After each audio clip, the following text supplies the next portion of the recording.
찬송 부르겠습니다. 찬송가 592장입니다. 찬송가 592장 부르겠습니다.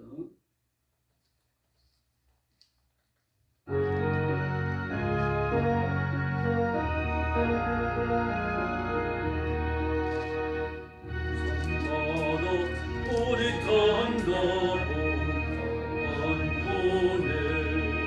골마다 흘러간다 맑은 물줄기 황금 빈동과 밭에 돌날이 왔다 또 맑은 하늘가에 노래 퍼진다 노래한다 너저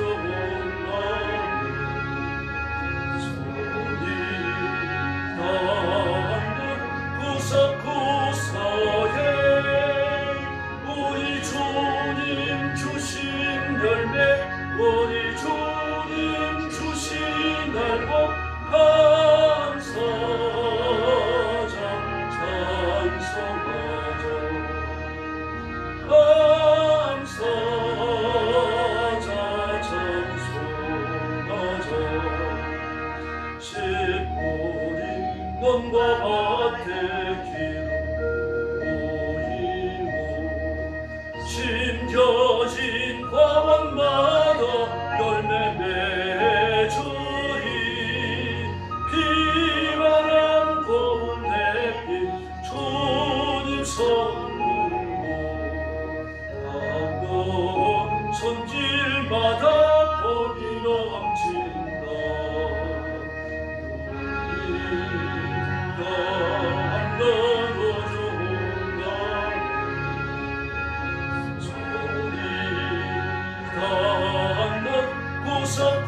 구석구석에 우리 주님 주신 날복 우리 주님 주신 날복 감사자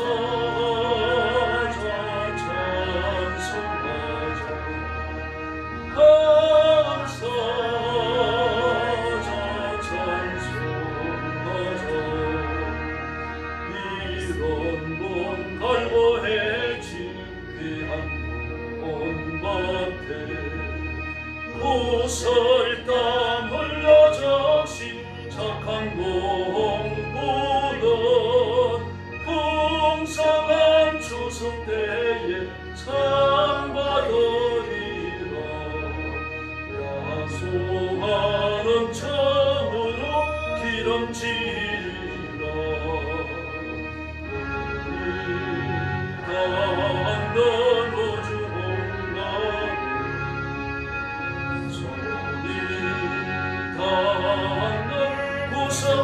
구석구석에 우리 주님 주신 열매 우리 주님 주신 날복 감사자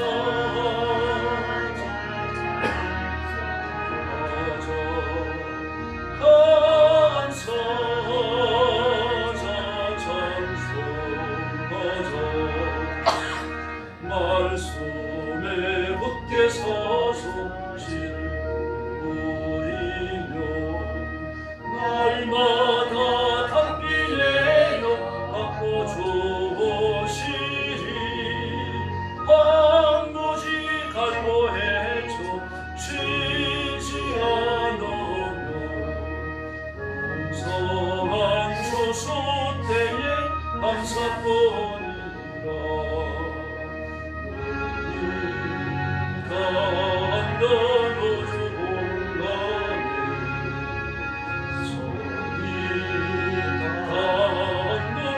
구석구석에 우리 주님 주신 열매 우리 주님 주신 날복 감사자 찬송하자 감사자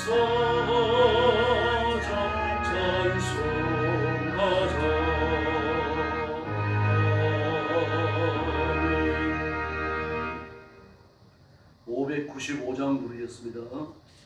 595장입니다.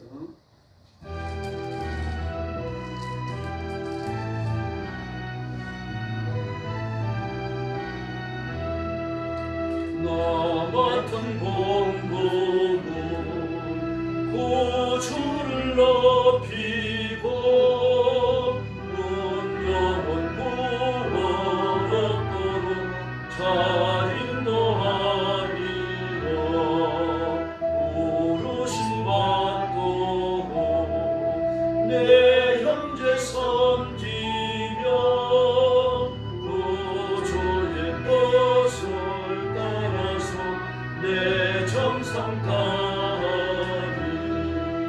주 앞에 모든 일 잘 행케 하시고 이후에 주님 배울 때 상 받게 하소서. 나 항상 깨어서 너의 기도 드리며 내 믿음 변치 않도록 날 도와주소서.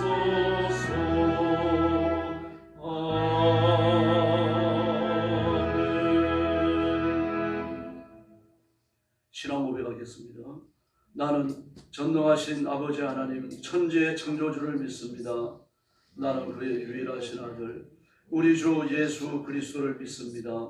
그는 성령으로 잉태되어 동정녀 마리아에게서 나시고 본디오 빌라도에게 고난을 받아 십자가에 못 박혀 죽으시고 장사된 지 사흘 만에 죽은 자 가운데서 다시 살아나셨으며 하늘에 오르시어 전능하신 아버지 하나님 우편에 앉아 계시다가 거기로부터 살아있는 자와 죽은 자를 심판하러 오십니다.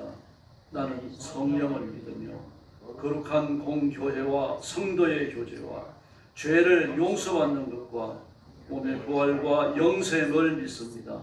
아멘. 자비로우신 아버지 감사합니다. 오늘 아침도 하루가 시작되는 미명에 죄를 불러 하나님 앞에 영광 돌리며 머리 숙이며 하나님 앞에 엎드리게 하시니 감사합니다. 이 시간 주의 성령께서 권능으로 임하시고 저와 성도들을 사로잡으시며 하나님의 은혜를 기다리고 사모하는 마음으로 충만하여 하나님께 능력받는 귀한 시간 되게 하여 주시옵소서. 우리의 육정과 정욕이 무너지고 하나님을 아는 새로운 지식과 성령의 권능으로 충만하도록 역사해 주시옵소서.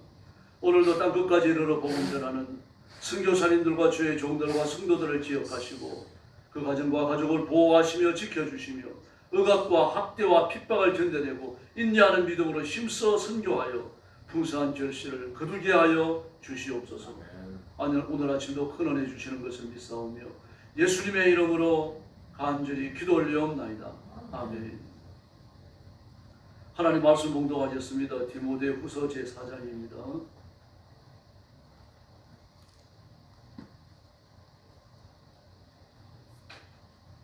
디모데후서 제4장 1절 말씀부터 제가 먼저 봉독하겠습니다.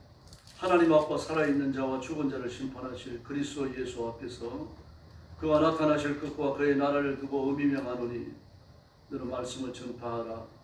때를 얻든지 못 얻든지 항상 힘쓰라. 범사의 오래 참음과 가르침으로 경책하며 경계하며 권하라. 때가 이르리니 사람이 바른 교훈을 받지 아니하며 귀가 가려워서 자기의 사욕을 따를 스승을 많이 두고 또 그 귀를 진리에서 돌이켜 허탄한 이야기를 따르리라. 그러나 너는 모든 일에 신중하여 고난을 받으며 전도자의 일을 하며 내 직무를 다하라. 전제와 같이 내가 벌써 부어지고 나의 떠날 시각이 가까웠도다. 나는 선한 싸움을 싸우고 나의 달려갈 길을 마치고 믿음을 지켰으니 이제 후로는 나를 위하여 의의 멸류관이 예비되었으므로 곧 의로우신 재판장이 그날에 내게 주실 것이며 내게만 아니라 주의 나타나심을 사모하는 모든 자에게 도니라. 너는 어서 속히 내게로 오라.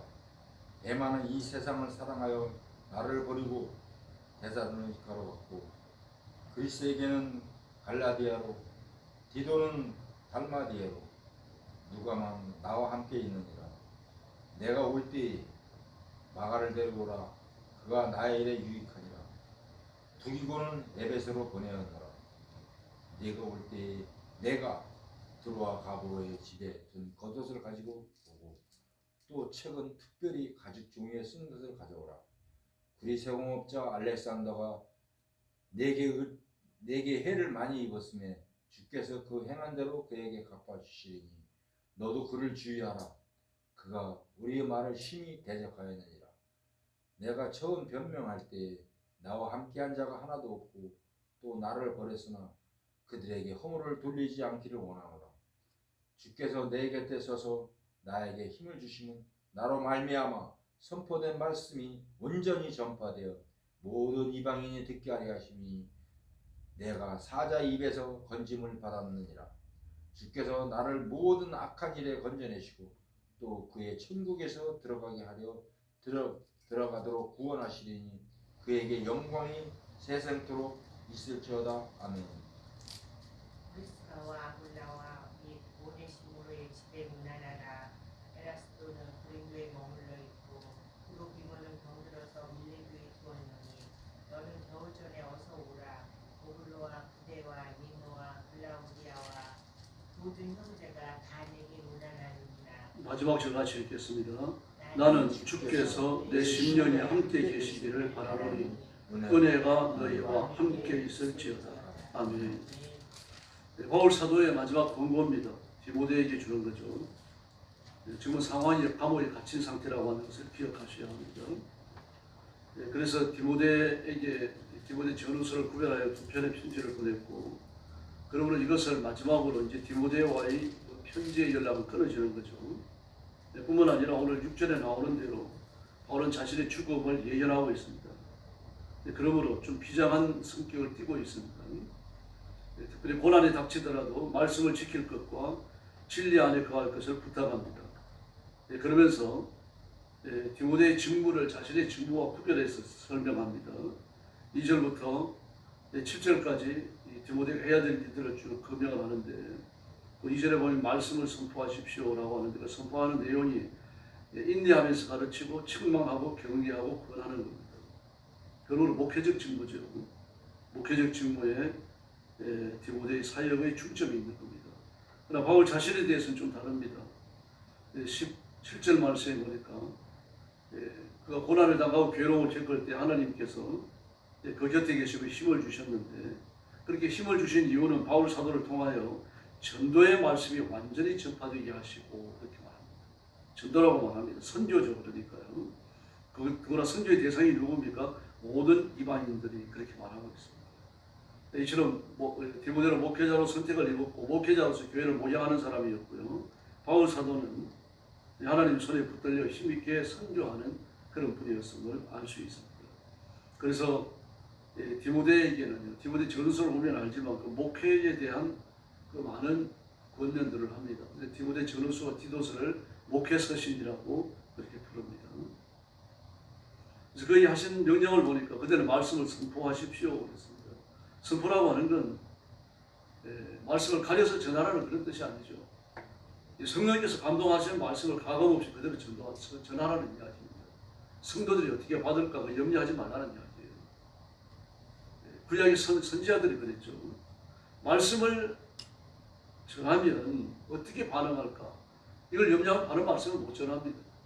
그래서 구약에 보면 하나님 앞에 절대적으로 복종하고 하나님께서 주시는 말씀을 가감없이 전하는 진실된 선지자들이 있었고, 말씀을 받는 일반 백성들의 눈치를 보는 거짓 선지자들이 있었어요. 그래서 참 선지자들은 왕이라고 하더라도요 두려워하지 않습니다. 정치적으로 고관 대작이라고 해가지고 두려워하지 않았고요. 그래서 그들이 말씀을 지키지 않으면 하나님의 재앙과 심판이 임한다고 하는 것을 아주 힘있게 외쳤죠. 그래서 그 말을 듣기 싫을 거 아닙니까? 더구나 왕과 정치의 고위직에 있는 사람들은 그 권력을 영원히 누리고 싶어 하는 거 아니에요. 거기서 떨어지는 세속적인 권세가 하나들입니까? 남을 억압하고 학대할 수 있는 그런 권력이 주어져 있죠. 또 많은 돈이 생길 수 있는 그런 루트도 있는 거 아닙니까? 그리고 권력을 가졌고 돈을 가졌고 모든 사람들 위해 군림하며 있는 자들을 학대해서 돈을 빼앗고 그들을 굴복시킨다고 하는 건요, 세상 살만한 위치에 있다는 얘기죠. 근데 그들은 두려워하지 않아요. 욕을 먹더라도 잡아 갇히더라도 죽음의 위협을 당하더라도 심지어 죽임을 당하더라도 말씀을 외쳤습니다. 그 선포하라고 말하는 겁니다. 그게 선포입니다. 그럼 거짓 선자들은 어떻습니까? 돈을 받기 위해 갖고 왜곡된 말씀을 전했어요. 악한 영들이 주는 걸 전했고 자기가 상상 속에 지어낸 걸 전했고요. 심지어 하나님께 받지 않은 것을 받았다라고 거짓말하며 전했습니다. 그러나 그들이 신탁을 받으러 올 때에 돈을 가지고 오면 축복의 말씀을 그렇게 전합니다. 돈을 안 가지고 오면요 호되게 저주의 말씀을 퍼부었어요.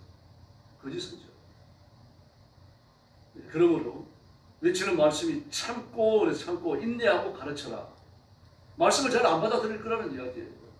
심지어 바울 사도께서도 자기가 입었던 두 가지 배신을 이야기하죠. 14절과 15절에 있는 하나의 배신, 16절부터 16절에 나타나는 두 번째 배신. 이 배신을 기억합니다. 바울 사도와 같이 기도할 때 병자가 나타나고 악한 영들이 떠나가고 말이죠. 많은 사람들이 전파하는 변론의 말씀 앞에 굴복하는 그런 능력을 가진 사도인데도 배신을 겪었어요. 그런 사도인데도 교회에서 배척을 당했고요. 그렇다고 하면 일반적인 목회를 하는 디모데는 말할 것도 없는 거 아닙니까? 그래서 인내하며 말씀을 가르치라고 말합니다. 온 성도들이 내 말에 다 굴복하는 거 아닙니다. 내 권위에 굴복하는 것 아닙니다. 왜 그렇습니까? 마귀가 목회자가 바른 사역을 못하도록 선교하는 선교사가 바른 사역을 못하도록 음으로 양으로 모든 삶의 정황을 통해서 역사할 것이기 때문에 사람으로 하여금 대적하게 하고 험한 말을 하게 하고 그 사역을 회막 놓을 거기 때문에 인내하라고 말합니다. 또 책망하고 경계하고 권하라. 더구나 복음의 반대자들이 교회 안에 있습니다. 예수 안 믿어서 반대자가 아니라 예수를 믿지만 반대자가 있다는 얘기예요. 그러니까 그들을 책망하는 얘기입니다. 잘못을 지적해 주라는 얘기예요. 이것이 이 시대는 대단히 어렵습니다. 하나님의 말씀과 일치하지 않는 이야기를 교회 안에 많은 숫자의 성도들이 행하고 있고 그것을 정당화하여 삶 속에 원리화 해버렸기 때문에요. 목사가 그걸 지적하기를 두려워하는 겁니다. 교회가 클수록 더 그렇습니다. 그걸 지적하면 공격을 받습니다. 오카노 목사님도 살아계실 때 공산주의를 비판하는 설교를 한 번 하셨어요. 한 번만 해서 안 되죠. 공산주의는 반성경적, 반기독교적이에요. 반신앙적이에요. 그 사단의 시행입니다. 공산주의에 추종하는 사람은 그리스도인이 될 수 없고 목사가 될 수 없어요. 그래서 공산주의의 폐악에 대해 설교했어요. 그 설교가 끝나고 나서 목사님이 이제 집무실로 들어가서 이제 다음 예배를 준비하려고 쉬고 있는데 막 청년들 수십 명이 들어간 겁니다. 얼마나 많이 몰려갔든지 안에 다 들어가지도 못하고 밖에 또 서 있고요. 그러면서 거세게 항의하는 겁니다. 목사님 설교 시간에 성경 얘기만 하시지 왜 공산주의를 비평합니까? 야, 그 가까이에 계시던 권사님이 그 이야기를 하는 걸 저한테 이야기를 하시더라고요. 그 이야기 들었어요. 그래서 자기 보이더래요. 목사님 귀가 끄피는 거죠. 그 이후로 공산주의를 비평하는 설교, 정치를 비평하는 설교 한마디도 못 하셨다고요. 돌아가시기 때문에. 하셔야 돼요. 듣기 싫더라도 교인들이 떠나더라도요. 그 바르지 못한 태도를 책망해야 됩니다. 타락한 정치를 비평 안 하는 게 설교자입니다. 타락한 사회, 관영한 사회, 대통령이 정치인들을 이끌고 공산주의 하려고 하는 그 야망, 그 배후에 사단이 회적해 있는 거예요. 이거 비평해야 돼요. 성도들이 정신 차려야 되고요. 그래야만 나라가 공산화되는 걸 막는 거죠. 나라가 공산주의를 기업을 하면요. 정치고 종교고 무엇이 아무런 의미 없어요. 그래서 책망하라는 이야기입니다. 책망하라, 경계하라. 잘못된 걸 비평해야 되는 거죠. 그 다음에 뭡니까? 권하는 겁니다. 바른 길로 돌아오라고 권해야 됩니다. 그래서 3절 말씀에 우리가 때가 되면은 사람들이 건전한 교훈을 받아들려고 하지 않는다. 자기 생각에 맞는 것, 자기 의지에 맞는 것, 이 시대가 어디로 흘러가느냐, 집단과 대다수가 행하는 그것을 따라가려고 한다는 이야기예요. 거듭나지 않은 사람이 아니라 교회에 우리 거듭난 사람들만이 기독교인들도 그렇다는 이야기입니다. 건전한 교훈을 받으려 하지 않는다. 귀를 즐겁게 하고 말을 들으려고 자기의 욕심에 맞추어 스승을 끌어들일 것이라고 말합니다. 그 시대에 적지 않은 목사들이요. 시대와 타협한 설교합니다. 지금요. 사랑주의 오정현 목사님 WE에 앞장서가지고 말입니다. 그 캐토릭과 연합하려고 하는 거 보십시오. 믿지 않는 자와 뭔 일을 같이 하지 말라고 그랬어요. 그들이 전도의 대상이고 선교의 대상인 건 맞아요. 그러나 전도의 대상이지 그들과 함께 한 무리가 되는 건 옳지 않은 겁니다. 기독교인들이 율법을 신뢰하는 유대교인들과 하나가 된 적이 있습니까? 바울이 그들로부터 떨어져 나온 거 아닙니까? 그래서 그들과 원수가 된 거 아니에요. 그래서 그 떠돌이 이단들 말입니다. 떠돌이 순회 율법 교사들, 사내들이 공예가 준 그 라이센스와 추천서를 가지고 말이에요. 회당마다 돌아다니면서 폐학질을 하고 그걸로 끝났습니까? 그걸로 끝난 게 아니죠. 바울이 전도에서 설립한 교회까지 말입니다. 찾아와가지고 교회를 무너뜨리려고 했어요. 그들은 어떻게 하나가 됩니까? 율법을 숭배하고 인간의 노력으로 구원받을 수 있다고 하는 잘못된 진리를 버리기 전까지 하나가 못 되는 거죠. 대적하여 싸울 수밖에 없어요. 캐토릭이 마찬가지입니다. 캐토릭이 복음화 되어져 있는 그런 기독교입니다. 기독교 아닙니다. 이거. 캐토릭은 이방 종교입니다. 이단이에요. 그리고요. 교황을 신으로 섬기죠. 마리아는 여신입니다. 마리아를 하나님의 어머니라고 불러요. 세상에. 교황은요. 거룩한 아버지라고 부릅니다. 뭐 거룩한 교황도 아닙니다. 거룩한 아버지라고 불러요. 아버지. 아버지를 누구한테 쓰는 표현입니까? 기독교에서. 하나님께 드리는 호칭 아니에요. 그걸로 베드로가 받았던 교회의 열쇠를 교황이 갖고 있으니까 교황이 저주하면 그런 지원이 가고 교황이 복을 누리고 사죄를 내리면 그 사죄를 받는다고 생각합니다. 그래서 교황이 어느 나라에 가든지 그 나라의 공안이 내려가지고 땅에다 입을 맞춥니다. 그리고 내리는 게 뭡니까? 내가 내 죄를 사하노라. 공안하기 짝이 없습니다. 차라리 예수님 당시 유대인들은요, 인간이 죄를 사하노라고 말을 하면 달려들었어요. 근데 지금 천주교인들은요, 교황이 죄를 사하노라 그러는데 달려드는 사람 아무도 없어요. 이런 개신교와 하나가 되려고 일어납니다. 빨리 발을 빼셔야 돼요. 그들은 전도의 대상이고 교화의 대상이고 참고 인자하며 가르치고 책망하는 경계하는 권고의 대상이지 함께 힘이 되서는 안 됩니다. 바울은 이 사실을 분명하게 그 선을 긋고 있습니다. 그러면서 건전한 교훈을 받으라 하지 않고 귀를 즐겁게 하는 말을 듣고 욕심에 맞추어 스승을 끌어들입니다. 그렇게 말하고 있는 겁니다. 그러나 이 디모데에게 주는 또 하나의 교훈이 뭡니까? 그러나 너는 모든 경우에 정신을 차려라. 정신이 혼미백산하지 말라는 얘기예요. 아무리 많은 사람이 아무리 많은 교회가 그렇게 흘러간다고 하더라도 그게 마음을 주지 말라는 거죠. 지금 중국에 대형 교회가 없는 게 아닙니다. 수백 명 모이는 뭐 대형 교회는 없습니다만 수백 명 모이는 교회는 여러 데 있어요. 그럼 수백 명 정도 모이면요, 공산 단위에서 이렇게 감시를 합니다. 추적하는 몇십 명 모이는 교회는 그냥 둡니다. 그 연령이 적으니까요. 그럼 몇백 명 모이면요, 그게 주로 공안들을 갖다가 보냅니다. 종교공안을 보내가지고 설교를 모니터하지. 그 예배 내용을 보게 하고 교회 장식을 보게 합니다. 강단을 발이 공산주의 깃발을 하고요, 그 기독교 깃발을 놔야 됩니다. 그리고 목사가 설교할 때 반드시 공산당을 찬양하는 말을 먼저 해야 돼요. 공산당을 찬양하는 노래를 부릅니다. 그리고 예배를 시작해야 됩니다. 그 두 가지예요. 공산주의 찬양하는 말을 설교 중에 넣어야 되고 공산주의 찬양하는 노래를 반드시 불러야 돼요. 그리고 헌금함을 없애야 합니다. 이 중에 하나라도 어기면요, 바로 잡아가 버립니다.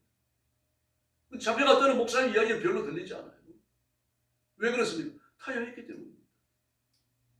중공과 같은 데서도요, 진리를 지키다가 잡혀가는 목사님들이 있어요, 여러분. 그래서 뭐라고 말합니까? 너는 모든 경우에 정신을 차리라고 말합니다. 정신을 차려. 거대한 물줄기가 형성되어져 흘러간다고 해서 이게 빠져들지 말라는 거예요. 전도자의 일을 하고 내 사명을 완수하라고 부탁합니다. 나는 이미 부어드린 제사, 전제와 같이 죽을 때가 됐다고 말합니다. 제사의 마지막 단계에 전제를 드리잖아요. 포도주를 부어가지고. 나는 이미 부어드리는 제물로 하나님 앞에 이미 바쳐질 때가 됐다. 죽을 때가 다 됐다는 얘기죠. 세상을 떠날 때가 됐다.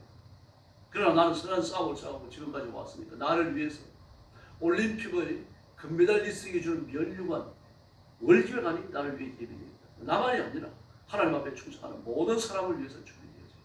소망의 말씀을 줍니다. 그러면서 9절 말씀해 보니까 이제 사사로운 부탁인데요. 너는 나에게 속해와. 그 바울이 좀 사도께서 인생을 살면서 섭섭한 일을 겪었는데 그걸 오늘 말씀에 풀고 있습니다. 대만은 이 세상을 사랑해서 나를 버리고 갔고, 이건 배신이죠. 나를 버리고 데살로니가 그레스가는 갈라디아로. 이 배신은 아닙니다. 이 바울이 보내버린 갈라디아 교회를 위해서요. 디도는 달마디아로, 디도는 달마디아 교회를 해서 파송된 겁니다. 누가 나와 함께? 내 주변에 없다는 겁니다. 배신해서 떠났고 일을 위해서 떠났고 내 주변에 누가 하나밖에 없는데 올 때 마가를 좀 드리고. 그러면서 여러 가지 부탁을 하죠. 그리고 바울은 자신이 겪었던 배신을 이야기합니다. 구리장색 알렉산더가 나에게 말을 해야 그 행위대로 그에게 갚으실 것이다. 저주입니다. 바울이 첫 번째 선교에 겪었던 고난이죠. 그러면서 그 그대로 그를 경계하라. 이미 아기들은 낙이 찍어졌으니까 경계하고 있을 거 아닙니까? 그러나 그가 더 많은 그리스도인들을 회파하고 교회를 무너뜨리기 위해서 교회에 대해서 우호적 태도를 가질지라도 속아 넘어가지 말라는 거예요. 누구는 또 16절 말씀에 보니까 내가 처음 나를 변론할 때 내 곁에 서가지고 내게 편들어주는 사람이 지금 아무도 없다. 배신이 다 떠나가 버렸어.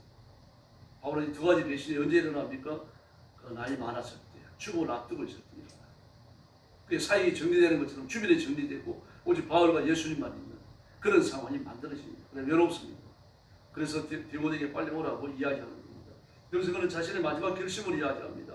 주께서 내 곁에 계시면서 많은 힘을 주셨고 내게 은혜를 주셨는데 그 나를 통해서 전도의 말씀이 힘있게 전파되기 위해서 그 말씀을 자신에게 적용하는 거죠. 그래서 이방 사람들에게 지금까지 나를 전도하도록 은혜를 주셨는데 그러나 뭐라고 말합니까? 17절 하반절에 사자 입에서 나를 건져내셨다. 그 사자의 입이 뭡니까? 14절과 16절에 나타나는 두 가지 배신을 염두에 두고 있는 말이죠. 또 뿐만 아닙니다. 끝까지 참고 가르치고 책망하고 경계하고 권하고 이게 바울 사도께서 해왔던 사역의 내용입니다. 이 과정에서 고난을 겪었다는 얘기입니다. 그러나 바울 사도께서 19절 이하의 말씀을 보니까 여러 이름들을 쭉 나열을 해요. 에라스는 고린도에 머물러 있고 드로피몬을 앓고 있다. 그래서 내가 말레투스에 뒀다. 자기와 함께 사역했던 사람들입니다. 드로피몬은요. 그 데리고 사역을 하다가 병이 드니까 밀레투스에 요양사 남겨뒀고요. 그를 겨울이 되기 전에 오라고 말합니다. 또 어글로와 부데와 니노와 글라우디아 모든 형제 자매가 그들에게 문안하는데 주의 영이 함께 계시기를 바란다. 지금 여기에 나오는 어글로와 부데와 니노와 글라우디오 이 사람들은 누굽니까? 나와 함께 문안한다고 그랬죠. 나와 함께 그대에게 문안한다. 그대에게 바울 곁에 있다는 이야기예요. 그러므로 바울을 그 로마 감옥에 같이 물면서 이렇게 봉사했던 건 아니지만 가끔 찾아왔던 겁니다. 찾아와가지고 부비를 전달하고 성경 언급을 전달하고 이런 사실을 잊을 수가 없었어요. 디모데에게 얘기하면서 이런 것들을 기억해서 잘 위로하고 서로 교제할 것을 이야기하고 있습니다. 그래서 바울 사도는 나는 성전을 위해 선택받았고 너는 목양을 위해 선택받았다. 그래서 바울 사도는 그 설립되는 교회마다 디모데를 꾸준히 파송하죠. 파송에 교회를 조직하고 일꾼을 세우고 그들의 목양의 원리를 따라가지고 잘 가르치고 그런 일을 쭉 해왔던 겁니다. 이런 일들이 전부 다 전도입니다. 성교. 우리가 육신의 생명이 끝나는 날까지 힘써서 전도와 선교에 매진해야 할 줄로 믿습니다. 지금도요. 세계 인구의 80%는 보고하면 듣지 못했습니다. 세계 인구의 50%가 아시아에 몰려 살고요. 아시아 지역은요. 그나마도 2%밖에 예수 믿지 않습니다. 2%는 진실한 그리스도인은 아니에요. 사단의 권세를 창고를 합니다. 하나님의 말씀이 타협의 대상이 되고 희석되고 있고요. 진리의 빛이 어두워져가는 그런 시대입니다. 그러므로 정신 차리고 예수 믿고 십자가 붙들고 거예요. 이 시대 정신과 싸우면서 예수 그리스도의 복음을 전함하고 십자가 자랑하고 주님 편에 머물러야 할 줄로 믿습니다. 이 일을 위해서 오늘 새벽부터 능력을 구하시고 하나님의 권세로 무장하는 귀한 성도들이 되기를 예수님의 이름으로 축원합니다. 기도하겠습니다. 자비로우신 아버지 하나님 감사합니다. 오늘 아침도 저희들이 디모데후서 4장을 읽으며 바울 사도께서 죽어온 앞두고 디모데에게 부탁했던 말씀들을 나누었습니다. 이 말씀이 내 가슴에 기억되는 귀한 말씀이 되게 하시고 이 말씀을 붙들고 기도하며 인생을 살아가도록 역사해 주옵시기를 간절히 원합니다. 내가 어떤 사람을 만나든지 주의 성령께서 감동하심을 따라 말씀을 전하고 전도하고 선교하게 해주시고 예수님을 자랑하고 교회를 자랑하는 일을 늦추지 않게 해주옵시기를 원합니다. 이 시대가 공산주의로 가고 있사오니 대통령과 그 정치인들 마음의 변화를 주시고 그들이 회개하고 돌아와서 하나님의 말씀을 따라 순종하는 사람들이 되도록 주께서 역사하여 주옵시기를 간절히 원하고 기도합니다. 이 시대에 복음이 타협되고 있고 하나님의 말씀이 어두운 빛 가운데에서 하나님 아버지 빛을 잃어가는 그런 시대에 있사오니 주의 성령께서 뜨겁게 역사하셔서 진리의 비단에 거하며 진리를 따라 순종하고 진리를 숭상하고 진리를 외치기를 주장하지 아니하도록 하나님 역사해 주시옵소서. 이런 결심을 하는 저와 성도들을 기억하셔서 성령의 권능을 주시고 성령의 빛을 주시고 성령의 권세로 무장시켜 주시옵소서.